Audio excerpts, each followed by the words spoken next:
Ce que j'ai dans les mains est une lampe à décharge sans électrodes, contenant un gaz troposphérique, un peu semblable à l'atmosphère de la Terre.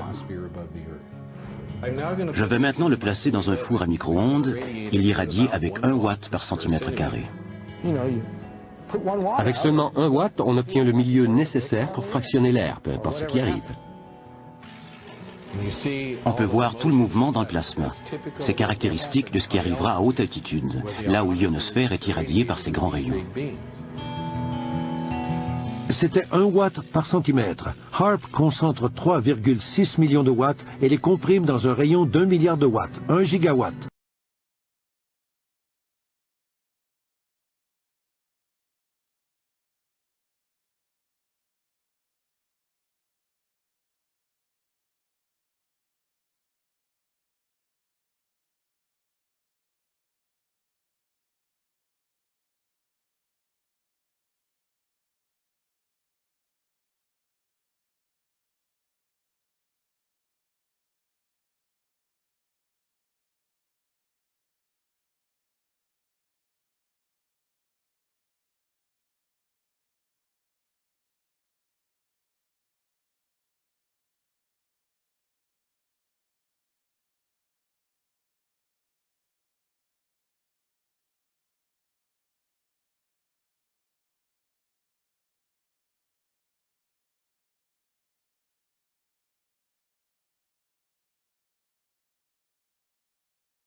La science est-elle au service de la guerre ou de la paix?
La machine à tremblement de terre avait la puissance d'un petit réacteur nucléaire.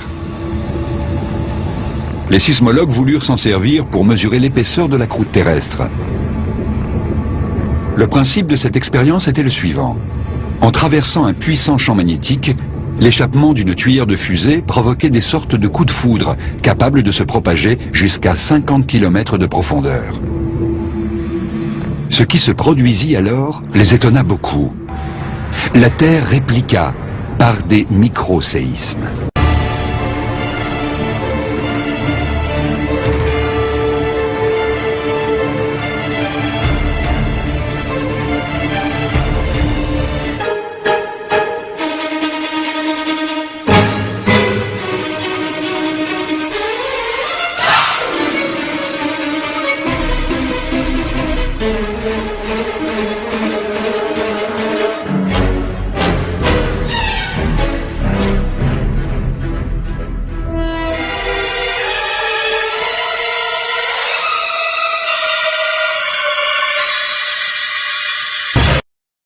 Il est très difficile d'expérimenter sur Mère Nature, et nous devons être très prudents.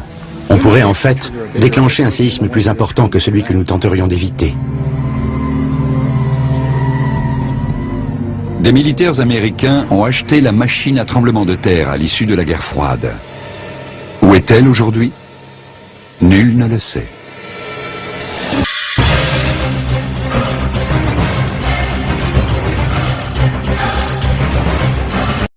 Sir Evelyn de Rothschild a fait savoir avec un communiqué de presse qu'il se lançait lui aussi avec ses milliards dans le commerce des pluies, tempêtes, ouragans, etc. en achetant 70% de Weather Central LP. Voilà. Donc c'est le plus grand.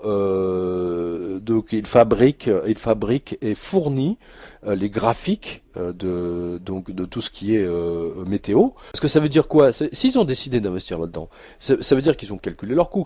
Ça veut dire surtout que le dérèglement du climat va devenir quelque chose de central dans les mois et années à venir. Voilà.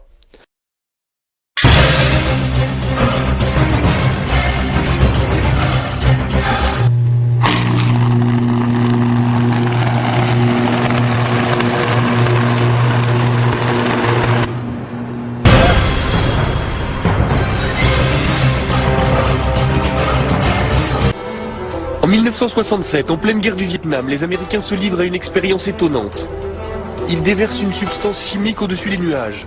Le but, faire en sorte que les pluies torrentielles de la mousson se propagent au Nord-Vietnam jusqu'aux bases de leurs adversaires. Le plus étonnant, c'est que cela a marché. Alors HAARP pourrait-il être la suite de ces premiers essais? Ce qui concerne les modifications environnementales et climatiques, c'est un enjeu militaire aux États-Unis depuis certainement 50 ans.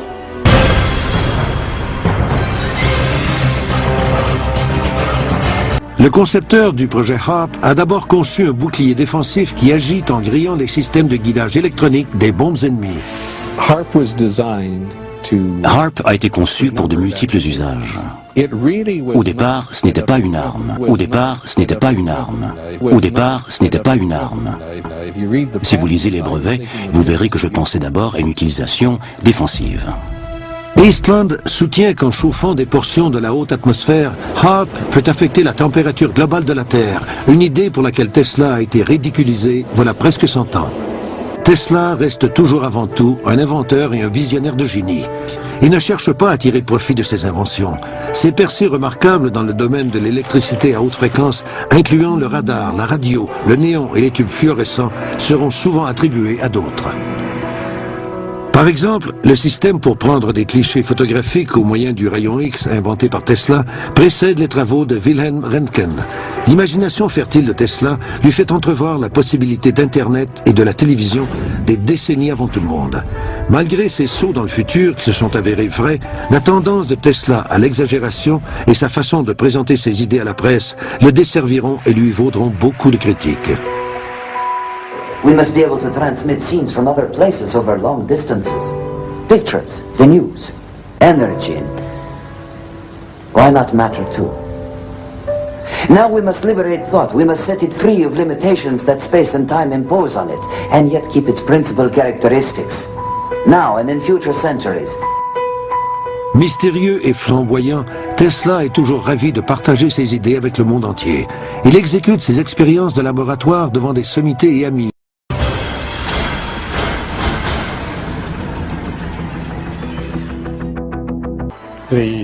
Les Soviétiques ont mené des expériences en vue de créer une aurore artificielle.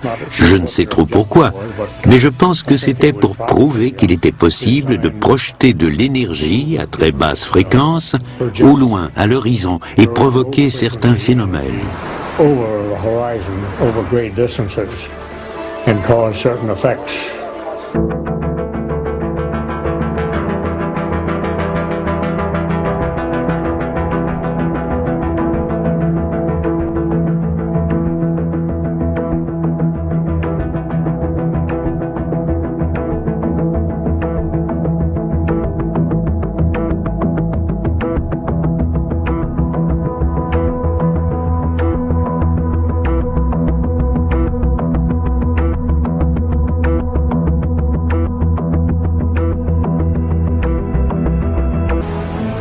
La vraie puissance de HAARP n'est pas encore connue et il n'existe aucune agence de contrôle civil. La possibilité que le projet HAARP soit capable de créer d'immenses perturbations à l'échelle planétaire, incluant la modification des conditions climatiques, un réchauffement global de la planète et même le ralentissement de l'orbite de la Terre, nous aide à comprendre pourquoi Tesla a détruit les plans de son invention. Après la mise sur la touche de Tom Spencer, les investigations de la commission d'enquête cessent.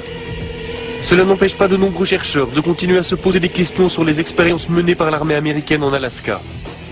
C'est le cas du physicien Jean-Jacques Berthelier.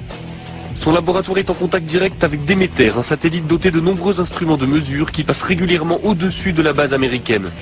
Lorsqu'on passe au-dessus de HAARP, on voit quelque chose qui n'a pas l'air, pour un profane, n'est pas très étonnant, mais on voit ici un signal à 1 méga, à peu près un petit peu plus de 1 méga, qui est une émission dont on sait que c'est émis par HAARP. Donc vous voyez bien que dans le milieu naturel, il n'y a pas ce genre d'émission. Et ce qu'on voit surtout qui est intriguant, c'est le fait qu'on a une baisse d'un facteur 2 ou 3 de la densité et une augmentation assez sensible de la température. Ce qui montre que HAARP arrive à modifier quand même assez profondément l'ionosphère.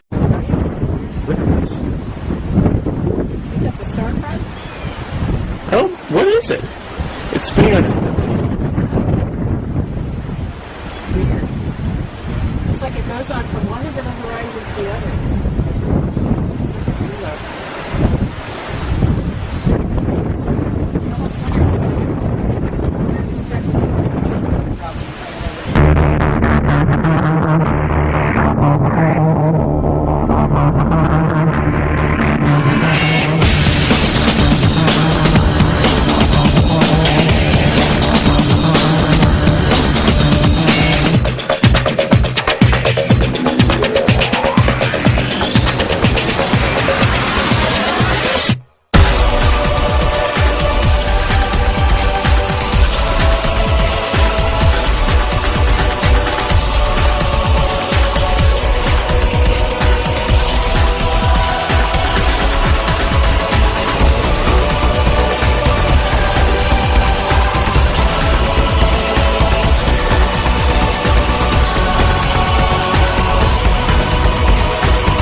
des hommes d'affaires, des enseignants, des avocats, des charpentiers.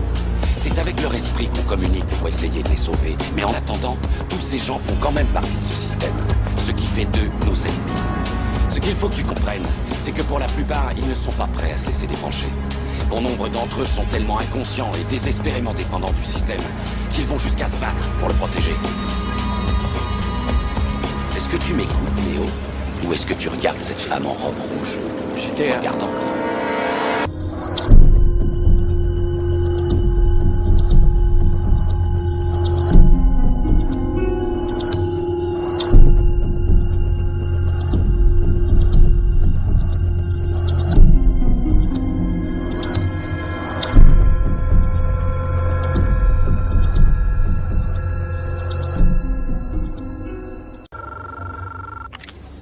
Je sais que vous êtes là. Je sens votre présence. Je sais que vous avez peur. Vous avez peur de nous. Vous avez peur du changement. Je ne connais pas l'avenir. Je ne suis pas venu vous dire comment tout ça finira. Je suis venu vous dire comment ça va commencer. Je vais raccrocher ce téléphone et je montrerai à tous ces gens ce que vous ne voulez pas qu'ils voient. Un monde sans loi ni contrôle, sans limite ni frontières. Un monde où tout est possible. Écoute bien. L'univers dans lequel tu viens de pénétrer est un monde que très peu de gens connaissent. Tu n'as vu qu'un petit aperçu de cette vie obscure. Ce dans quoi nous sommes pris ici est une guerre virtuelle. Il ne s'agit pas de balles ou de bombes, de frontières ou de territoires. Le nerf de cette guerre est l'information. HARP est-il sûr? Oui, il l'est. Fondamentalement, HARP est une technologie d'armes de la guerre des étoiles basée au sol. HARP m'effraie parce que je sais ce qu'elle peut faire. C'est une technologie qui peut contrôler l'esprit humain. Le regretté Carl Sagan a dit « Nous avons convenu d'une civilisation globale dans laquelle les éléments les plus cruciaux dépendent de la science et de la technologie. Nous avons aussi organisé les choses pour que personne ne comprenne la science ou la technologie. Nous pourrions y échapper pour un certain temps, mais tôt ou tard, ce mélange explosif d'ignorance et de pouvoir nous sautera au visage. »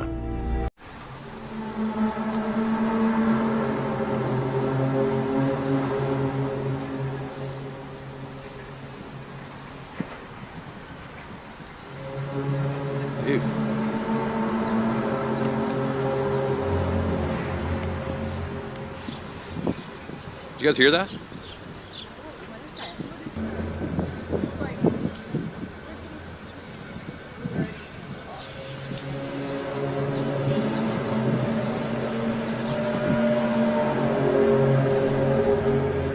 It's weird. I've never heard anything like that before.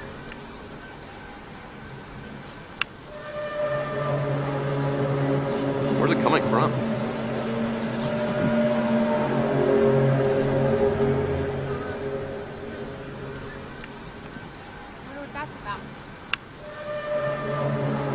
Oh, that was a big one.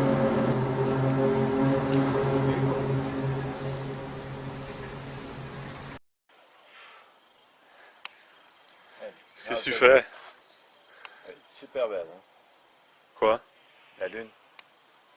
Ah, moi j'adore. T'aimes bien, toi, hein? On voit super bien les gratte-ciels. Avec la caméra, je sais pas si tu vas voir, là, mais c'est trop génial. Bah, c'est toi que je filme, hein, c'est pas la lune. Putain, je suis pas...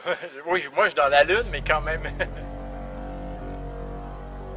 Qu'est-ce que c'est? C'est quoi ce bordel? C'est dingue, c'est quoi ce bruit? T'entends? Ouais, ouais. D'où ça vient?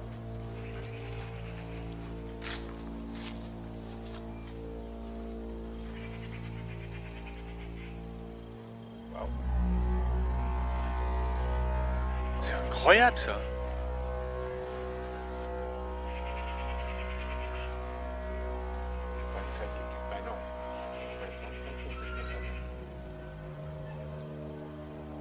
Ça, c'est la première fois que j'entends ça. The hell is that?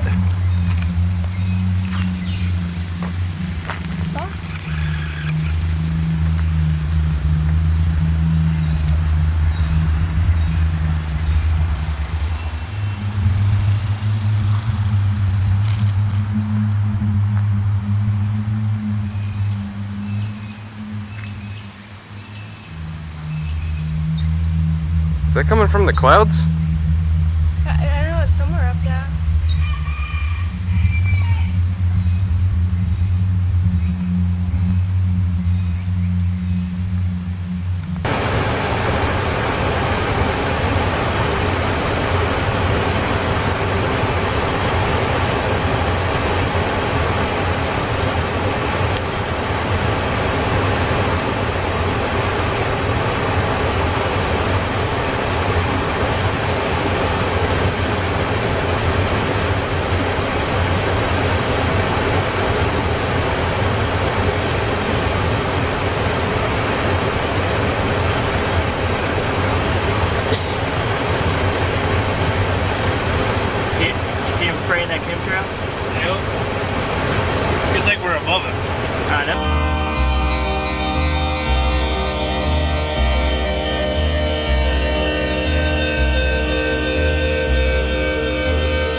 Jesse Ventura et son équipe n'ont pas dépassé le portail du site HAARP, au cœur de l'Alaska.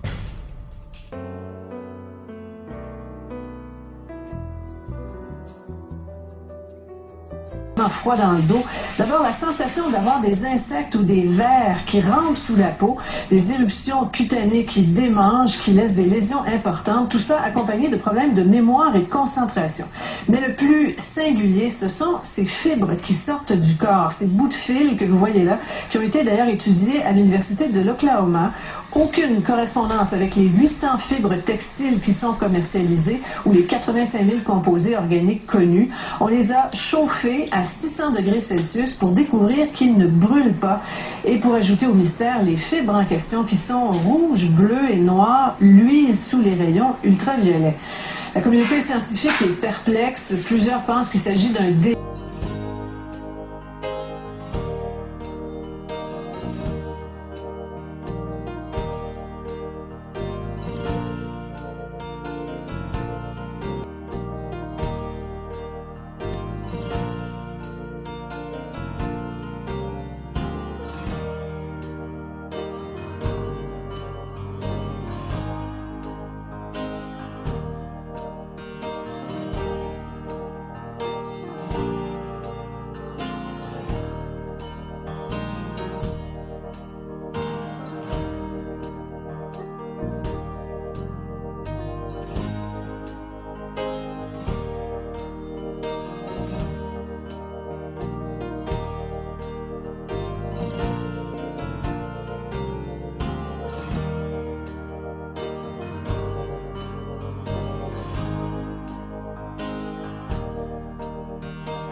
Bonjour à tous. L'armée américaine chercherait-elle un moyen de contrôler le climat? C'est la question qu'on se pose aujourd'hui dans les reportages. Contrôler le climat en déclenchant par exemple des cyclones ou en provoquant des sécheresses. L'idée paraît farfelue et pourtant, en plein Alaska, l'armée américaine développe depuis plusieurs années un programme de recherche scientifique et militaire sur l'ionosphère. Cette année, les premiers flocons sont précoces à Pékin. Ils sont tombés 2 mois plus tôt que l'an dernier.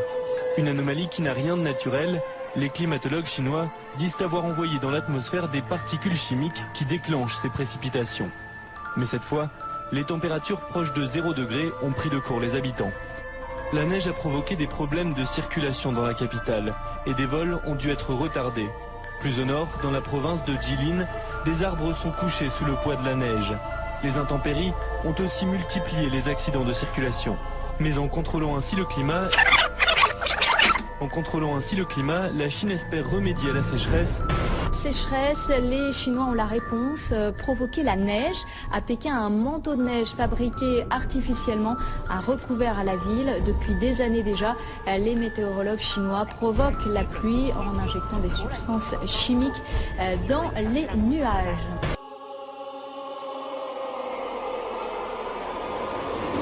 When I published some essays on the internet about Rockefeller and the Illuminati, the secret history of the Illuminati, I got a call from this ninja guy. He said, "Oh boy, you've now done it. Now there's going to be an earthquake in Niigata. The Americans are going to use their earthquake machine." And boom, next day, 2 identical 6.8 earthquakes on Japan's biggest nuclear reactor. Right. Happened. And this is what Takenaka had told me. He said, the reason I had to hand over the financial system was because they threatened us with their earthquake machine.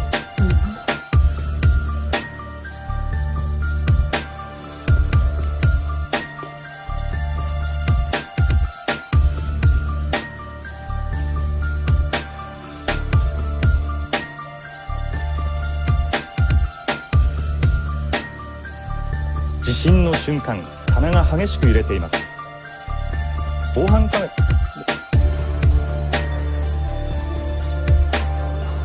catastrophes naturelles n'en finissent plus d'endeuiller la planète. Un puissant tremblement de terre a frappé ce matin le sud-ouest très peuplé de la Chine, d'une magnitude de 7,8 sur l'échelle de Richter. Il a touché notamment la région de Sichuan, où selon l'agence Chine Nouvelle, on dénombre plus de 8500 morts. Et pour notre correspondant à Pékin, Christophe Gascard, ce n'est sans doute qu'un premier bilan. Dominique Lagron. Ils étaient en plein cours, 900 étudiants, quand le séisme s'est produit. Quelques minutes avant, à l'intérieur du lycée, un étudiant filme au moment où le bâtiment de 3 étages s'effondre. L'établissement se situe à 100 km de l'épicentre du séisme. Certains ont songé à dissiper préventivement la puissance des grands séismes en provoquant plusieurs petits. Et cette idée s'est concrétisée. Une machine a été construite dans ce but. Elle est née dans le cerveau des ingénieurs de l'ex-Union soviétique en pleine guerre froide.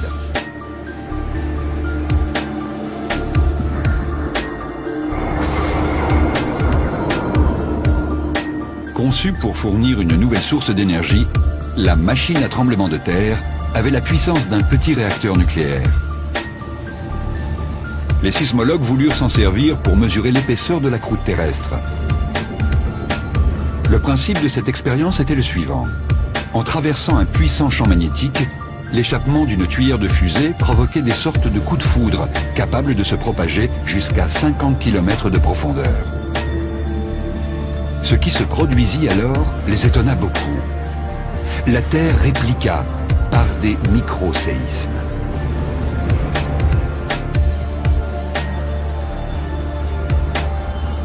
De là à imaginer qu'en soulageant la pression accumulée sous la croûte terrestre, on pourrait éviter un grand séisme comme celui qui menace Istanbul, il n'y a qu'un pas qu'il ne faudrait pas franchir à la légère.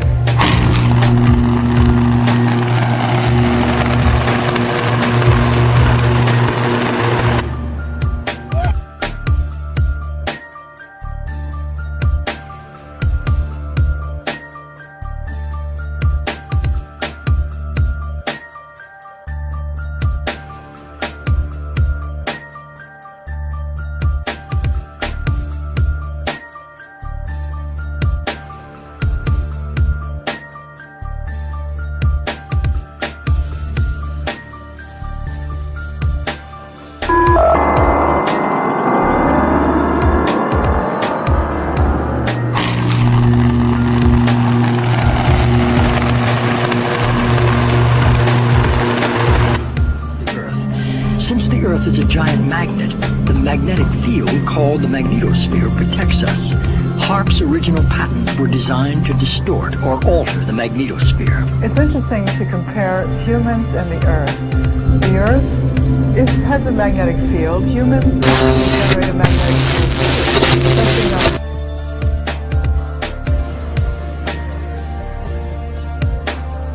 Happiness, you could generate sadness. You can generate any mood you want. You know, the issue of ELF, extremely low frequencies affecting mental states of individuals, is not new. It goes back to Yale University and the work of Jose Delgado, which is well recognized in the literature. He started first using implants in the brain. He then used radio frequency with implants, and eventually he found that energy at 1/50th of what the Earth naturally produces could, in fact, in certain frequency ranges, trigger huge mood swings. This document from Maxwell Air Force Base lays out the use of electromagnetic weapons technologies for